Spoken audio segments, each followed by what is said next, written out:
আমারও যে মানুষের দরকার হয় জীবনে প্রথম বুঝলাম। আমি না অনেক বড় একটা বিপদে পড়ছি রে ভাই, উদ্ধার কর। কি বিপদ?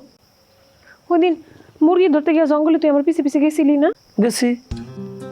নাই না এর বাচ্চা, ওই দিন তুই যে আমার পিছে পিছে গেছো সেটা ভিডিও করছে চুপে চুপে, কখন যে করছে আমি জানি না। ওই ভিডিও নিয়ে আবার সুরজ বেড়ে দেখাইছে, দেখা গিয়ে কইছে আমরা কি কুমতলবে জঙ্গলে গেছি। তো গেলে গেছি, সমস্যা কি? সমস্যা কি মানে? বিরাট সমস্যা।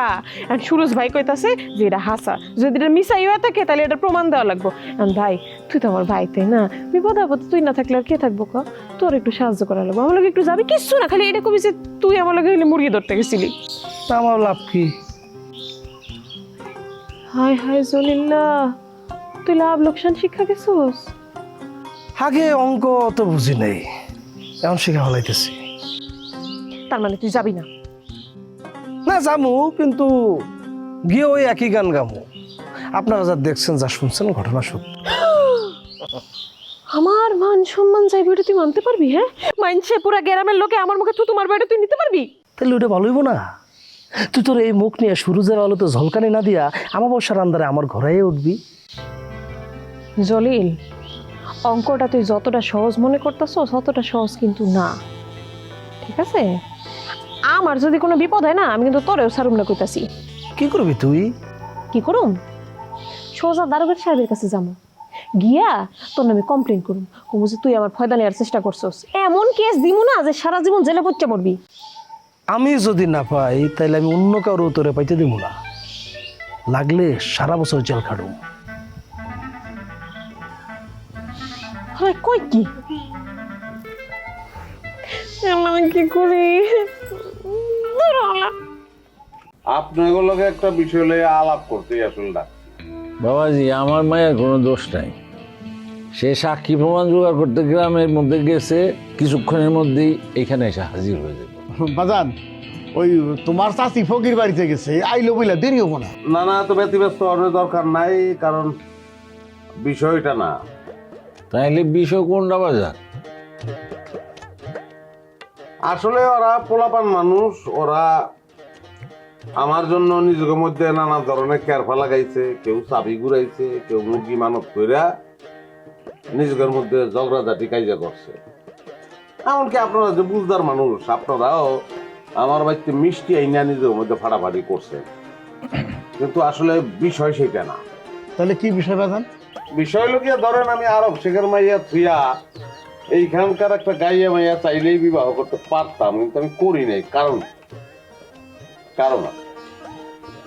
আমার মা এখানে একলা থাকছে, তার দেখভাল কিন্তু আপনাদের এই 3 মেয়ে 3 কন্যাই কিন্তু করছে। তো তাগো মনে আমি আঘাত আসলে দিতে পারি না, দেওয়া উচিত না, আমার বিবেকে বাধা যায়। কিন্তু আমি মানুষ তো একলা, আমি চাইলেই তো 3টা বিয়ে করতে পারবো না। মানে আমি চাইতেছি না, আমার মাও চাইতেছে না, যদিও বিধান আছে, কিন্তু এটা হয় না। কিন্তু তাগো মধ্যে যে কারাকারি পারাপারি আমারে নিয়ে সেটা দেখার পরে আমার মনে হইলো যে আমার এমন একটা কিছু করা উচিত যাতে আর আমার কাছ থেকে দূরে থাকে। সেই জন্য আমি যৌতুকের কথাটা বলছিলাম, যে তারা দূরে থাকুক। তারপরেও কিন্তু আমার প্রতি তাদের মায়ার টানটা কিন্তু কমে নাই। মায়ের টানটা যেহেতু কমে নাই, সেইটা চিন্তা করে আমি আবার একটা প্ল্যান নিচ্ছি। এই কি প্ল্যান বাজান? আমি প্রত্যেকের বাড়িতে 1 মাস করে জামাই হিসেবে ট্রায়াল দেবো। ট্রায়াল দিয়ে আমি বুঝবো যে কোন পরিবারটা আমার লেগে ঠিক আছে, কোন মাইয়াটা আমার লেগে ঠিক আছে। এইটা ছাড়া তো আর কোনো উপায় দেখতেছি না। তারও একটা সুবিধা হইলো যে নিজের মধ্যে আর পারাপারি মারামারির ব্যাপারটা থাকলো না। একটা পরীক্ষার মধ্যে দিয়ে জিনিসটার সিলেকশন হয়ে গেল। আর আমি আসলেই খুব নরম মনের মানুষ, আমি কারো মনে দুঃখ বা কষ্ট দিতে পারবো না, যেই কারণে এরকম একটা সিস্টেমের ভিতর দিয়ে যাইতে চাইতেছি। এই আর কি। কিন্তু ঘটনা হইল কি বাজান, আমরা তো একটা সমাজ নিয়ে থাকি। একটা যুবক ছেলে বিবাহ ছাড়া এক বাড়িতে রাত্রি যাপন করব, অবস্থান করব, এটা দেখতে কেমন দেখে না? তোমরা কি কও? এইটা তো একটু আচ্ছা আচ্ছা, আমিও তো একটা মুসলিম দেশে অনেকদিন থেকে আসছি, এই ধারণাগুলো তো আমার আছে, নাই তা তো না।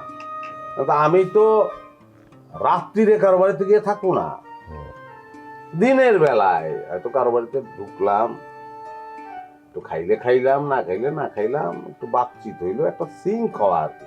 আর সিঙ্কটা যদি হয়ে যায় তাহলে তো লিঙ্কটাও হয়ে গেল।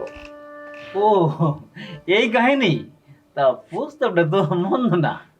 হ্যাঁ, মন্দ না, প্রস্তাবটা ভালোই, এই জন্যই প্রস্তাবটা দিছি। তাতে হইলো কি, যেমন মনে করেন আপনারাও নিজেকে মনটা একটু বুঝ দিতে পারতাম যে না, চেষ্টা করছিলাম কিন্তু হয় নাই। হ্যাঁ, মাইয়ারাও মাইনে নিল, আর আমিও আমার বিবেকের কাছে পরিষ্কার থাকতে পারলাম, এই আর। তাইলে বাজান তুমি কার বাড়িতে আগে যাইবা? আমি জানি এটা নিয়েও 3 মেয়ের মধ্যে ঝগড়াঝাটি লাগতে পারে, যেই কারণে সেইটার ক্ষেত্রে আমি একটা প্ল্যান করছি। আপনারা সন্ধ্যার দিকে আমার বাড়িতে আইয়েন, একটা লটারি হইব, লটারিতে যার নাম উঠবো তার বাড়িতে আমি পয়লা যাবো। মাশাআল্লাহ, খুবই উত্তম প্রস্তাব। তাইলে বাজান আমরা উঠি। তাই তোমার মা কই? তারা তো দেখলাম না। না, এই আলোচনার মধ্যে মার আর ডাকি নাই, মা আছে, ভিতরে আছে। থাকুক, তার আর ডাকার দরকার নাই, সন্ধ্যাকালে তো দেখা হইবই।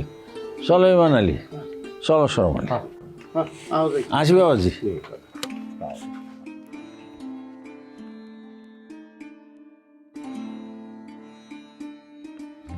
কি বুঝলা কিন্তু?